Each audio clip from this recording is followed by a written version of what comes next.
I was only in the stockade for a short time. I would say, I don't know, 20 minutes, half an hour. And then I was in the lunch line, and a guard came over and pulled me out and brought me back to the office. And at the office, there was a lieutenant seated at a desk, and he had some paper. He said they were going to release me from the stockade, put me back on Vietnam orders, ordering me to report to Oakland Army Terminal for shipment. And he wanted me to sign these papers saying I had received the order. And my lawyer was there, and he said, just sign, I'll explain later.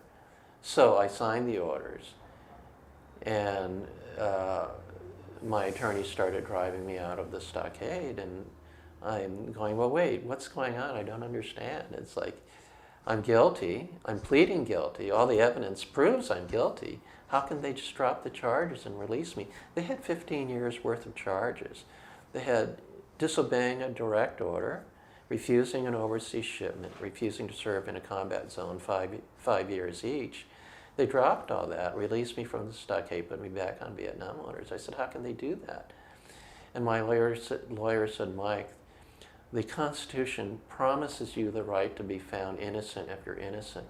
It says nothing about having a right to be found guilty if you're guilty. Well, my lawyer said, you were released in my custody, but of course, you're a soldier. I can't physically stop you. So I got the hint and I left.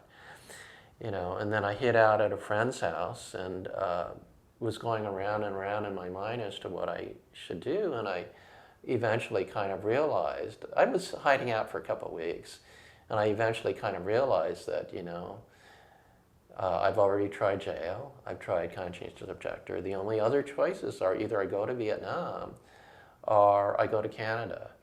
And I couldn't decide what I wanted to do. And finally, my head was just so entangled in my thoughts that I said, I need to stop thinking about this for a while. And I decided, I'll just go see a movie. That'll take my mind off it. So I went to Chinatown, and I just paid and walked into this Chinese movie theater that I used to go to as a kid. And I didn't even look at what was showing. And there was this Chinese movie about World War II, and it interspiced documentary footage with live acting. And it showed Chinese guerrillas fighting Japanese troops during World War II. And it reminded me of all the stories I'd heard growing up in Chinatown in San Francisco of people who'd come back from China who were there during the war, and the stories they told about what happened. And stories of Chinese patriots rolling under tanks with bombs tied to their bodies to blow up the tanks.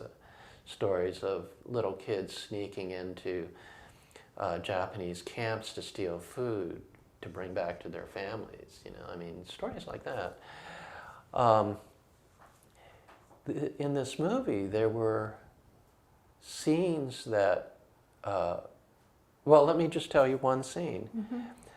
When I was in the Army, prior to going to Vietnam, after getting orders, we had like this several days of RVN, Republic of Vietnam training, where they taught us particular tactics to be used in Vietnam.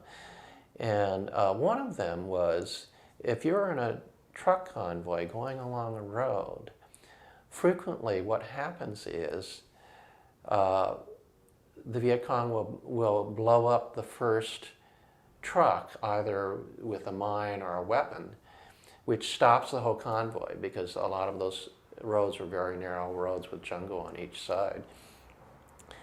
And what you're supposed to do is you're supposed to, as you're riding in the trucks, you always have your weapons pointed outward, ready to fire. And as soon as you hit an ambush, there's different kinds of ambushes. One of the typical ambushes is what's called an L ambush, where if the column is going this way, there's something to block you in the front, such as destroying the first vehicle. And then there's a line of enemy soldiers firing.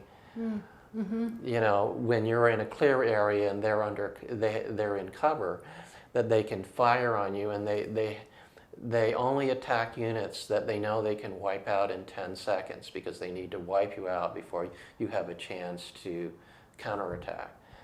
And that's called the kill zone, when you're in the kill zone.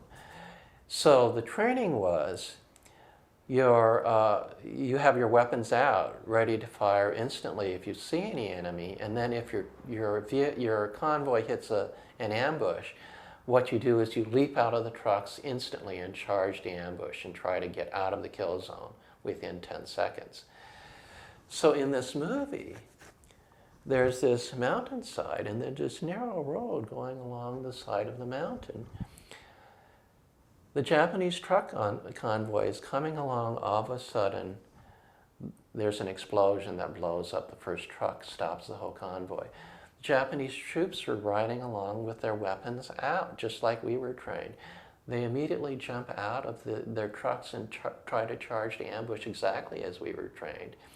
And the Chinese guerrillas wipe them out with fire, exactly as we were taught to expect from the Viet Cong. And you know, I thought back to all the war stories I'd heard growing up as a kid, and all of a sudden I realized they're asking me to go to Vietnam and do the same thing to the Vietnamese that the Japanese army did to us during World War II.